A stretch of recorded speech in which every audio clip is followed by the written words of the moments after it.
In this video, we are going to look at the effect of exchange rate movement. All right, our focus on this video will be effect of depreciation of Australian dollar. By right, you should know both appreciation and depreciation. Okay, but the fact is, if you know one, the other one you can just flip it over, then you will get it. All right, just understand one first lah, and apply to the rest of the scenario. Okay, and so for first positive effect of your exchange rate is the price of import and export and how it's going to affect your BOGS ultimately.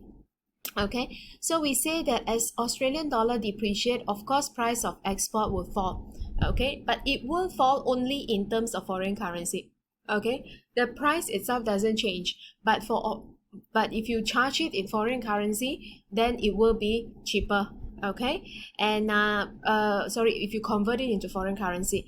All right, so and also price of import would rise in terms of Australian dollar. If the product is in USD and you want to import it, you have to pay with your Australian dollar, then it will now become more expensive. Okay, if your Australian dollar depreciate. So if that's the case, you see, if price of export falls, demand for non-commodity would rise. This one, please refer back to chapter 4, the factors affecting BOGS, or factor affecting CAD as a whole, cyclical factor, exchange rate there. Okay, you will realize that effect of exchange rate on import and export really depend on price elasticity. Okay, so let's take non-commodity in the long term as an example. Okay, the reason why I'm not using commodity here, because I'm looking at positive effect. If I use commodity, my export revenue will fall, so then it will be a negative effect. I don't want that. All right, so I only use non-commodity and I only use long term. Okay, so in the long run, PED for non-commodity would rise, hence export revenue would actually rise. For import, demand for import would fall, but only import for consumable goods and services. For intermediate goods and capital goods, it may not change much. Okay, so in the long run, PED more than 1, demand fall, because price rises, then import spend would fall. Okay, now not only that, when import falls, import competing industry would expand. Okay, because you see, price of import is so high, it's higher now. Those domestic producer who would produce similar product as the imported goods, they will now feel that their product is more competitive because their price would be relatively lower. So since import competing industry will become more competitive, then demand for their product would rise and their production would rise as well. Okay, of course GDP and economic growth rate will all rise. Okay, now if you look at it, export sector benefits, import competing industry benefits. Okay, so if that is the case, you may see a structural change where investors may pull out their investment from other industry and actually go to export sector and import competing industry. That's what it means here, because these industries are making money. All right, number 2, foreign investment in terms of equity. Equity means in terms of shares. Okay, equity means in terms of shares. Now, when your currency depreciate, it is now cheaper for foreign investors to purchase Australian company shares. Okay, so if that's the case, they will be attracted to invest. Then you will have more investment inflow, which contributes to your capital inflow. Okay, so if that is the case, your saving investment gap can be filled up. What is saving investment gap? Go back to factors affecting CAD. You will see this term as one of the factors. Okay, next, external shock. External shock means something that happened we beyond the country, and it happened out of sudden. Okay, external shock may happen at any point of time. COVID is an example of external shock, something that even Australia or any country in the world doesn't expect it to happen. Okay, so it's a form of external shock.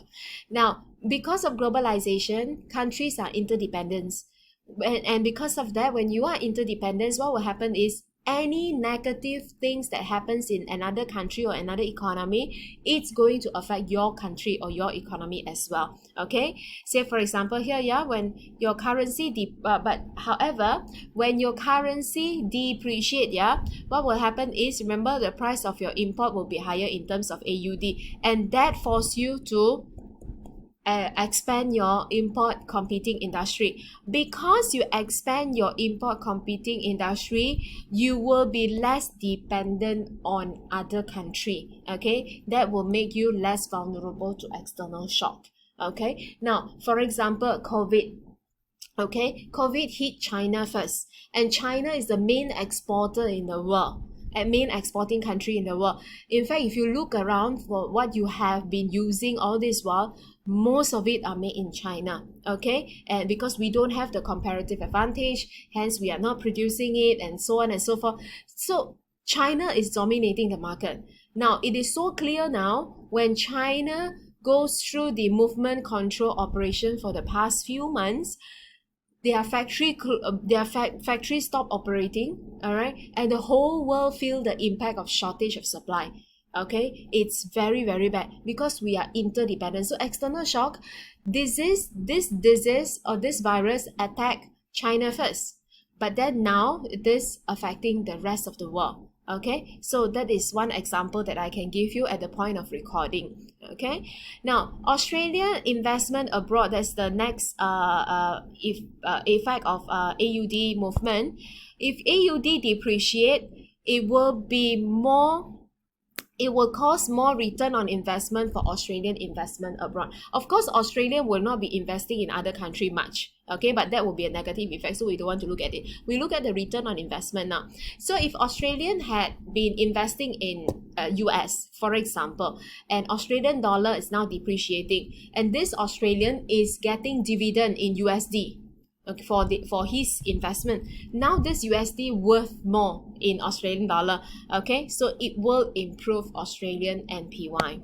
Okay, now next we are looking at negative effect of depreciation of AUD. Okay, for negative effect of depreciation, first one, we are looking at price of exports.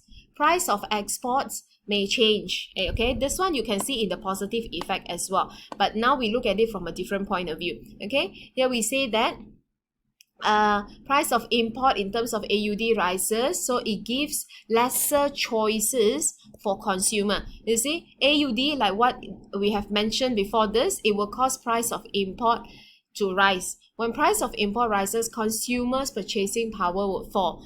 That will cause consumer standard of living to fall. Not only that, if you look at it, yeah, here import competing industry will become more competitive, am I right? So import competing industry would start to expand. When they start to expand, because the consumer doesn't have much choice, there's higher possibility that they may increase price, which we are going to cover in a bit as well under inflation. Okay, so next negative effect is inflation rate. When your currency depreciate, as we have mentioned, price of import rises, it may result in higher inflationary pressure. That means it may cause your country inflation rate to increase, because some of the imports that we get are included in our CPI. What is CPI? It is Consumer Price Index. Okay, this Consumer Price Index, it's used to calculate inflation rate. In fact, if you want to calculate inflation rate, right, inflation rate is actually equals to CPI of year 2 minus CPI of year 1 over CPI of year 1 multiplied by 100. That's how we calculate inflation rate. So if some of the imports and CPI, how do we get it? Consumer Price Index, how we generate this index is actually based on basic necessity of your country. Okay, say for example, in Malaysia, rice must be in there, sugar must be in there, flour must be in there, because those are basic necessities. So price changes of this product is going to affect the life, the standard of living of the people. So these products will be taken into consideration. Okay, but some of these products could be imported goods. So imported goods can contribute to your country as a basic necessity. So if it is included now, of course your CPI will rise and your inflation rate would rise. Okay, now in terms of cost of production, okay, price of import, when it rises, cost of production would rise. Remember, our country import a lot of capital and intermediate goods, so it is now more expensive to import. It will result in cost push inflation, which means price rises due to increase in cost. Okay, and then the third one is what I have explained just now: competitiveness of import competing industry would rise. That will make them that may make them increase price so that they can get more profit, and that will again cause inflation rate to rise. Okay, then another point, if you look at it, when your currency depreciate, we say inflation rate rises, right? But what is the effect of rising inflation rate? When inflation rate rises, household spending would rise. Then household may ask their boss, may request for higher wage. Okay, so if they were requesting for higher wage, cost of hiring will be higher. Then again, it will result in cost push inflation. Okay, as for RBA, if inflation rate keep rising, what RBA would do is RBA may increase cash rate. When RBA increase cash rate, because they have this target of maintaining price stability by maintaining inflation rate to between 2 to 3% per year. So if it goes beyond that, RBA may increase cash rate to bring down inflation rate. You will learn this more in Unit 4. Okay, so interest rate will increase and consumption would fall because it's expensive to borrow money to spend. Okay, now next part, if we look at it, is the foreign debt. Okay, when your currency depreciate, I'm not sure if you still remember valuation effect. Okay, that means the loan that you have taken out from other country is now more expensive in terms of your currency. So valuation effect will cause your debt level and your debt servicing cost, which is interest, to be higher. So foreign debt level increases, interest payment rises, it will cause your CAD to worsen. And the last one, foreign investment in terms of equity, which again, I repeat, in terms of shares. Okay, so foreign investment in terms of shares, when your currency depreciate, remember, it will attract foreign investors because it's cheaper for them to invest. Is it good for your country? It helps to reduce saving investment gap, yes, but at the same time, it will increase equity servicing cost, which is your dividend payment, and your profit outflow, it will rise, and it will cause your CAD to worsen. Okay, and just a little bit of extra information here. This is really extra information when we say how depreciation of currency would cause an effect on different sector in the economy. Okay, so it really depends how important trade is for your company or for your sector. If trade is very important, that means your company produce, let's say 100% of your company's production, 50% are for exports, then exchange rate is very important for you. Okay, like mining, very important, because mining, most of it we export. Okay, and second cost would be the price of the exported products. How is it being quoted? Whether it is quoted in Australian dollar or US dollar or any other currency. So for example, manufacturing sector output, usually it is quoted in Australian dollar. Okay, so if Australian dollar depreciate, then it's cheaper. Okay, but if it is quoted in USD, then it may not have much impact here.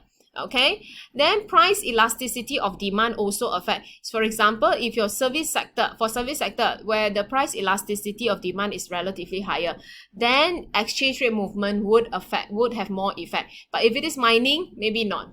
Okay, so that's all for today. That's all for this video on effect of exchange rate. I hope it helps. Thank you so much.